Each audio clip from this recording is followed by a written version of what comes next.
जब कोई बात बिगड़ जाए, जब कोई मुश्किल पर जाए, तुम देना साथ मेरा ओ हमनवा। न कोई है न कोई था जिंदगी में तुम्हारे सिवा, तुम देना साथ मेरा ओ हमनवा। हे हो हा हा हा हा हा हा हो हे।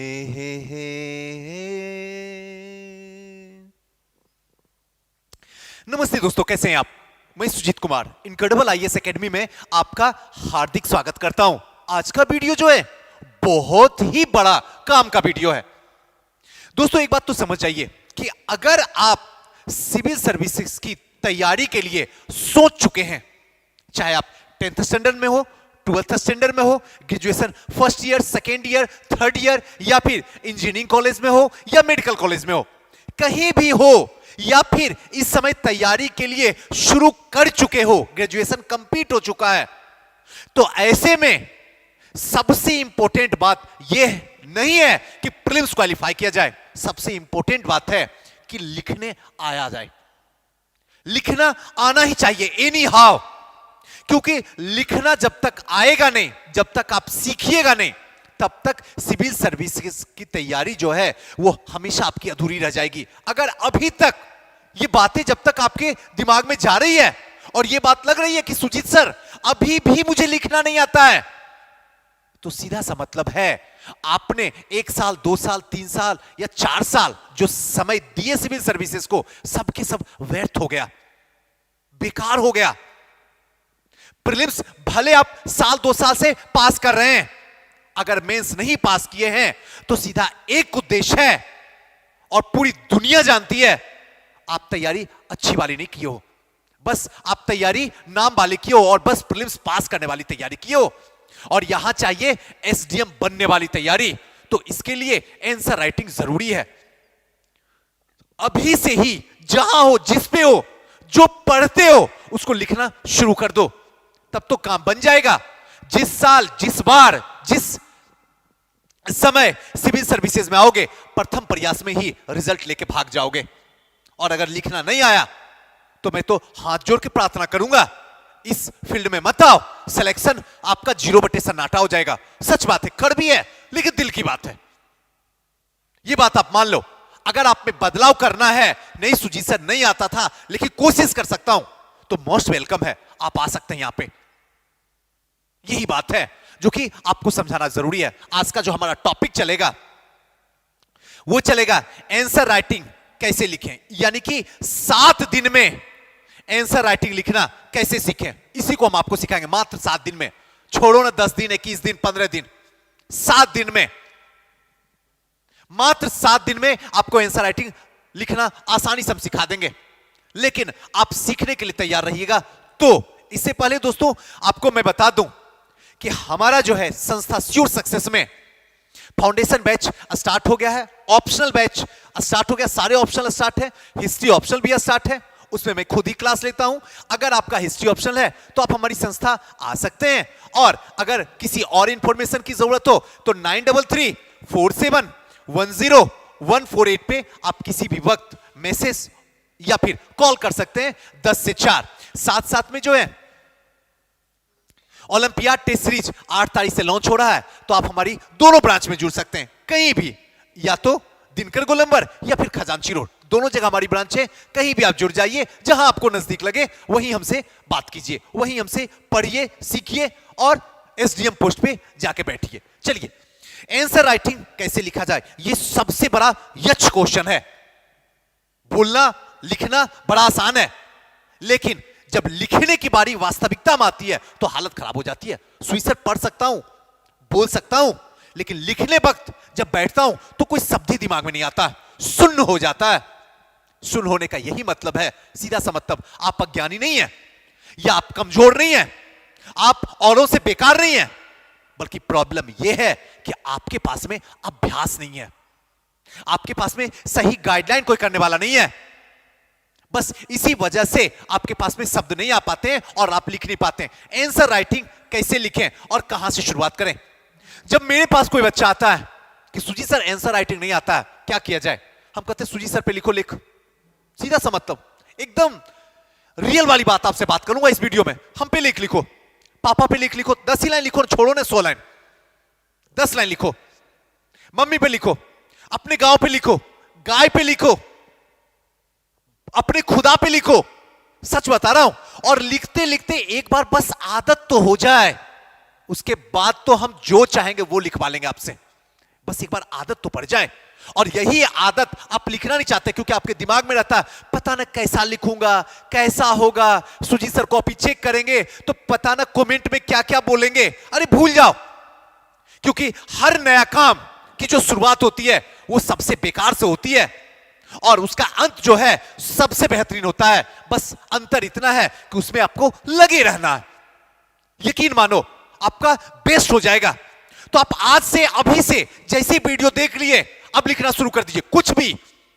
कुछ भी आप अपने पीछे के लाइफ, ग्रेजुएशन वाली लाइफ के बारे में कुछ लिखिए तो सही। अच्छा बुरा छोड़ दीजिए, वो आपके बस के बाहर की बात है। लिखना आपके बस में है, बस लिखिए। देखिए आपका कमाल हो जाएगा। फिर ये क्वेश्चन ही आपकी जिंदगी में कभी नहीं आएगा कि आंसर राइटिंग कैसे लिखें और कहां से शुरुआत करें। जहां से दिल करे वहीं से शुरुआत करो, जब जागो तब सवेरा। सीधा सा मतलब है। कहां तो कोई बताएगा भी नहीं। जो चीज आप पढ़े हो, आज कोई एडिटोरियल पढ़े, ठीक है, पढ़ लिए, अब उसके बारे में 10 ही लाइन लिखो ना, मत ज्यादा लिखने की कोशिश करो, क्योंकि ज्यादा लिखने के चक्कर में कुछ भी अच्छा आउटपुट नहीं हो पाएगा। कम लिखो, बेहतरीन लिखो, सामने वाले की धड़कन को हिलाकर रख दो। क्या कमाल का लिखा है। और यकीन मानो आज 10 लाइन, अगले सप्ताह 15 लाइन, और देखते देखते महीनों दिन में इतना बेहतरीन लिखोगे कि आप शब्दों से खेलना सीख लोगे। और जिस दिन खेलना आ गया उस दिन आप आंसर राइटिंग के तो पारंगत हो गए। और यही चीज मैं बच्चों को सिखाता हूं और यही चीज आज आपको भी सिखा रहा हूं। आप करना तो शुरू कीजिए। कितने पेज में लिखें, कितने शब्दों में लिखें और कितने समय में लिखें, ये तीनों यच क्वेश्चन है। बच्चे समझ ही नहीं पा रहे हैं। जितने भी पीसीएस से, जितने भी जो भी एग्जाम देते, जिनमें मेंस होता है, इसका एक ही सीधा सा होता है, कितने पेज में लिखें। जब पेज की बात आती है तो सबसे पहले तो यह सोचना है कि आपके पास में टोटल कितने पेज दिया गया है, टोटल नंबर ऑफ पेजेस कितना है।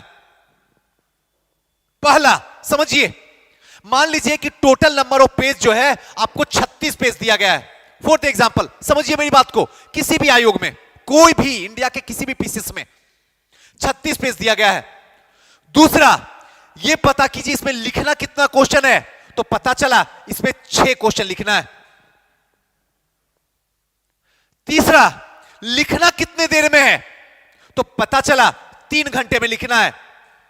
3 घंटे को अगर मिनट में कन्वर्ट किया जाए तो 180 मिनट। क्लियर है?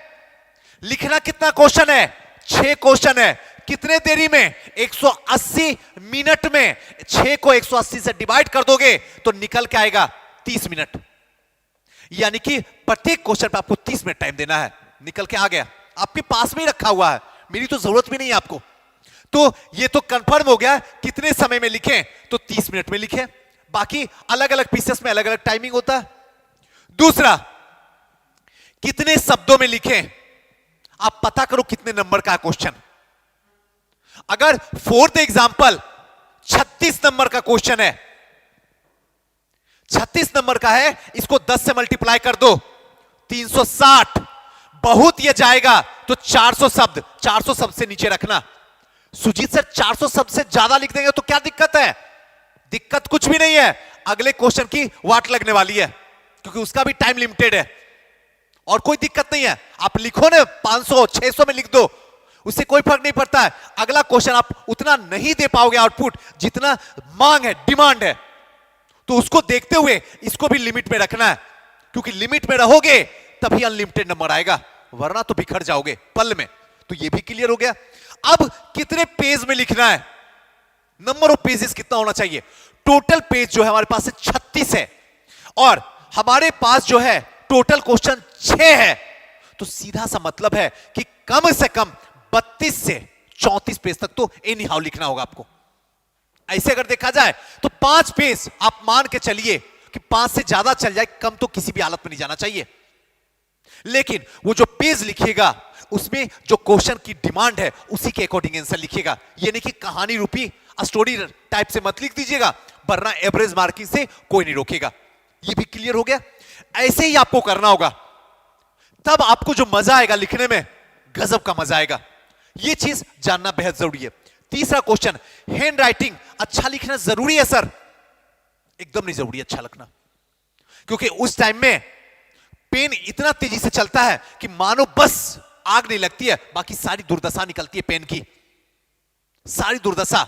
इस टाइम में मैं ये भी नहीं कह रहा हूं कि मोती जैसा हैंड राइटिंग होना चाहिए, लेकिन हां हैंड राइटिंग ऐसा होना चाहिए कि आप जो लिखे हो वो किसी भी व्यक्ति को आपकी कॉपी अगर सुपुर्द किया जाए तो कम से कम आसानी से पढ़ लिया जाए बिना चश्मा लगाए हुए।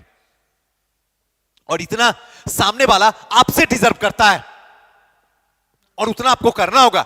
अब ऐसा नहीं है कि हड़प्पा कालीन हैंड राइटिंग लिख के दे दीजिएगा, मैं चेक ही नहीं करूंगा, आंख खराब हो जाती है। कौन देखे हो? एवरेज मार्क उठा के फेंको।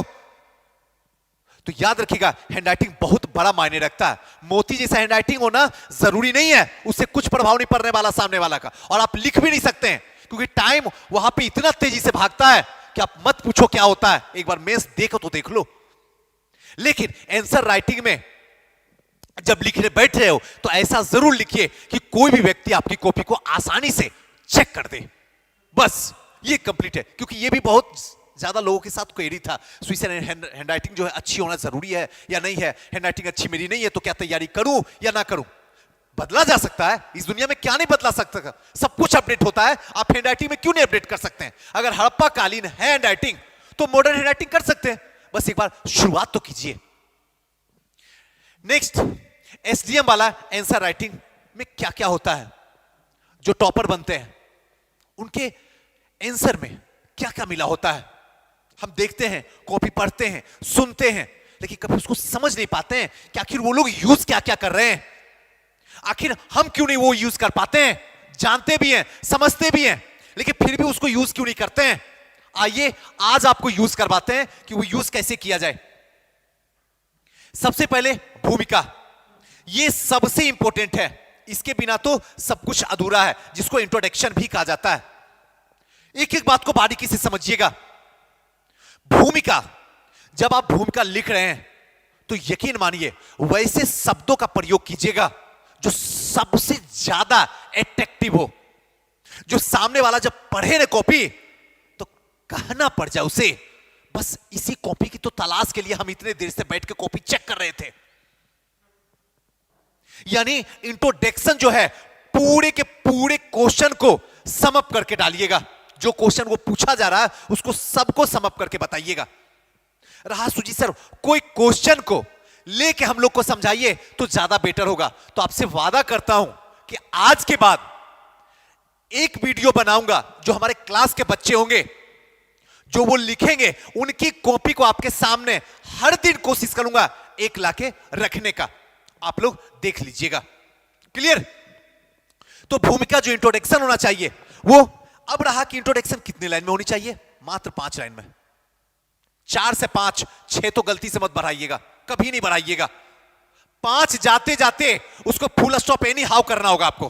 बस 5 लाइन से जाओ और 5 लाइन में ही वो सारी बातें कह देनी है जो मांग डिमांड कर रहा क्वेश्चन। बस ये हुआ आपका इंट्रोडक्शन। क्लियर? दूसरा, प्रश्न की मांग, जो बॉडी वाला पोर्शन है कि अब जो है क्वेश्चन डिमांड क्या कर रहा है आपसे, उसको लिखना है। और वो भी जब लिखना शुरू कीजिएगा तो पैराग्राफ को चेंज करके लिखिएगा। ये चीज जरूर ध्यान रखिएगा। जो भी क्वेश्चन में दिया जा रहा है उस क्वेश्चन को बॉडी पार्ट में लिखना शुरू कर दीजिए। जैसे ही बॉडी पार्ट में लिखना शुरू कीजिएगा उसके बाद का जो कलेक्शन होगा वो आपका फॉर्मेटिंग होगा। यहां पे थर्ड वाला पार्ट, फॉर्मेटिंग। अब फॉर द एग्जांपल रहेगा इसके राजनीतिक कारण, आर्थिक कारण, सामाजिक कारण, सांस्कृतिक कारण, धार्मिक कारण, भौगोलिक कारण, तो सारे जो कारण है ना आप फॉर्मेटिंग में लिखिए। फॉर द एग्जांपल इस तरीके से, इसके राजनीतिक कारण, इसके आर्थिक कारण, इसके सामाजिक कारण, इसके धार्मिक कारण, इस तरीके से लिख दीजिए। और इस तरीके से लिखने के बाद उसके बाद एक एक को लिखिए। मान लीजिए धार्मिक कारण, धार्मिक कारण लिखे। अब जो धार्मिक कारण लिख रहे हैं उसके बाद फिर से फॉर्मेटिंग बनाइए, धार्मिक में भी फॉर्मेटिंग बनाइए, ताकि जब एग्जामिनर कॉपी चेक करे तो उसको लगे कि नहीं कहानी नहीं लिख रहा है बल्कि पॉइंट वाइज हमको समझाने की कोशिश कर रहा है। अब धार्मिक है तो बताइए कुर्तियां फैल गई है, अंधविश्वास है, कर्मकांड फैला हुआ है, ये सारी पॉइंट को बताइए। उसके बाद आप पॉइंट वाइज आंसर लिखिए, स्टोरी वाइज मत लिखिए, कभी मत लिखिए। अगर टॉपर बनना है तो कहानी लिखना बंद कर दीजिए, गया वक्त कहानी का। अब पॉइंट वाइज आंसर लिखिए, यकीन मानिए आपका सिलेक्शन हो जाएगा। और अगर आपने स्टोरी वाइज लिखना शुरू किया तो खेल खत्म हो जाएगा, चौपट हो जाएगा, क्योंकि एग्जामिनर को खुद ही लगता है बस ये स्टोरी बात बनाना जानता है, आता वाता इसको कुछ भी नहीं है। इसलिए फॉर्मेटिंग में आंसर लिखिए।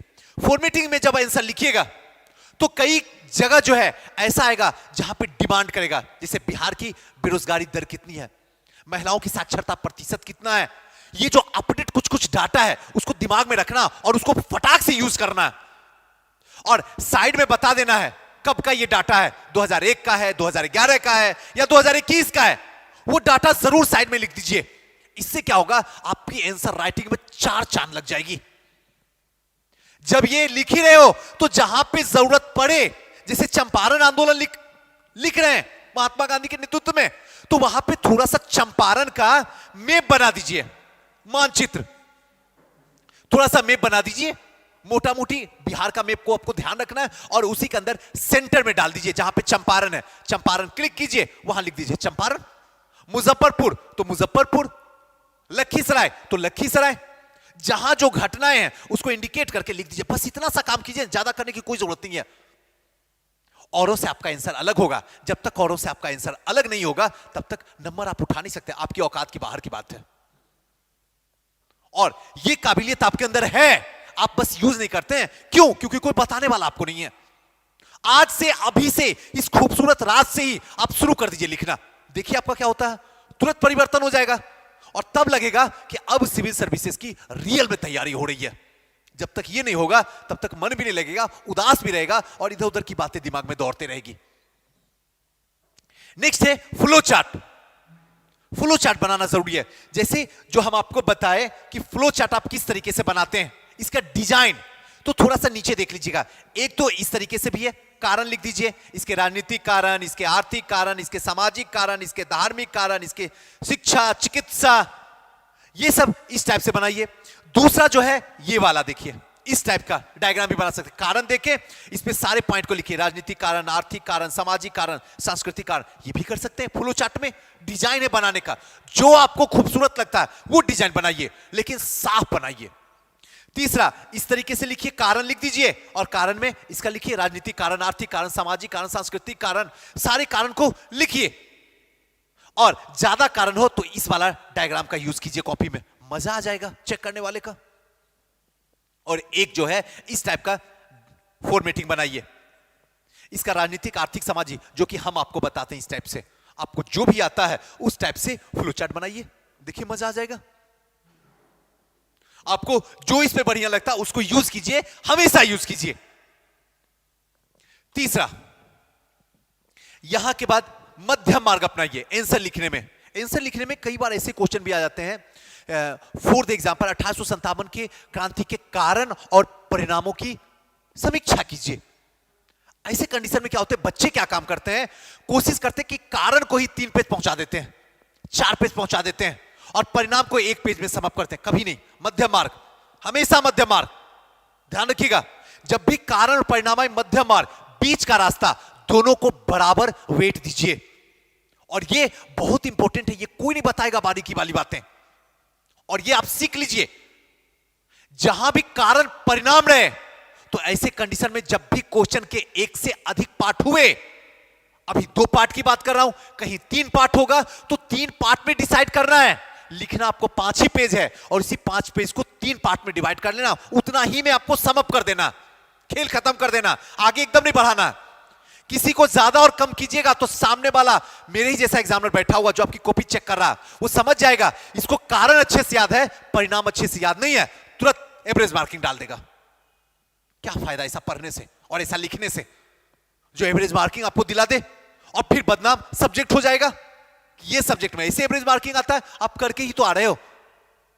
अब आप जिसको बदनाम देना है बद देते रहो। तो याद रखिएगा, मध्यम मार्ग जब भी कारण परिणाम दो से एक से अधिक पार्ट में क्वेश्चन पूछ रहा है तो आपको उसी के अकॉर्डिंग डिवाइड करके ही आपको लिखना होगा आंसर, पहले दिमाग में बना लेना है। और फाइनली लास्ट जो है निष्कर्ष, पूरा जितने भी आपने आंसर लिखे हैं उसका कंक्लूजन निकाल के डाल दीजिए और वहां से फटाक से बाहर निकल जाइए। ये आपका पूरा का पूरा कंप्लीट आंसर राइटिंग हुआ। ये एक ऐसा आंसर राइटिंग है जिसको आदर्श आंसर राइटिंग भी कर सकते हैं। जीरो से लेके हायर लेवल तक आपका आंसर राइटिंग हो जाएगा। अगर इस तरीके से लिखना आज अभी इसी वक्त से शुरू कर दिए तो यकीन मानिए कि 10 दिन में आप शब्दों से खेलना सीख लीजिएगा। आप खुद ही खेलिएगा, मुझ मेरी जरूरत भी नहीं पड़ेगी आपको। और सबसे लास्ट बात जो है, डेली बिना एतवार के कम से कम 3 आंसर राइटिंग लिखिए। 3 कम से कम। 3 में क्या, 2 ऑप्शन, एक जीएस। मैं तो कहूंगा 4 लिखिए। 2 ऑप्शन का लिखिए, पेपर 1 पेपर 2 का, और 2 जीएस 1 और जीएस 2 का। 4 बिना एतवार के कुछ भी लिखिए, 10 ही लाइन लिखो ना, करो तो शुरू। 4 बिना एतवार के, बिना कुछ समझे हुए एक पागलपन लाइए। और जिस दिन पागलपन घुस गया अंदर, उस दिन शब्द आपसे खेलेंगे और आप शब्दों से खेलेंगे।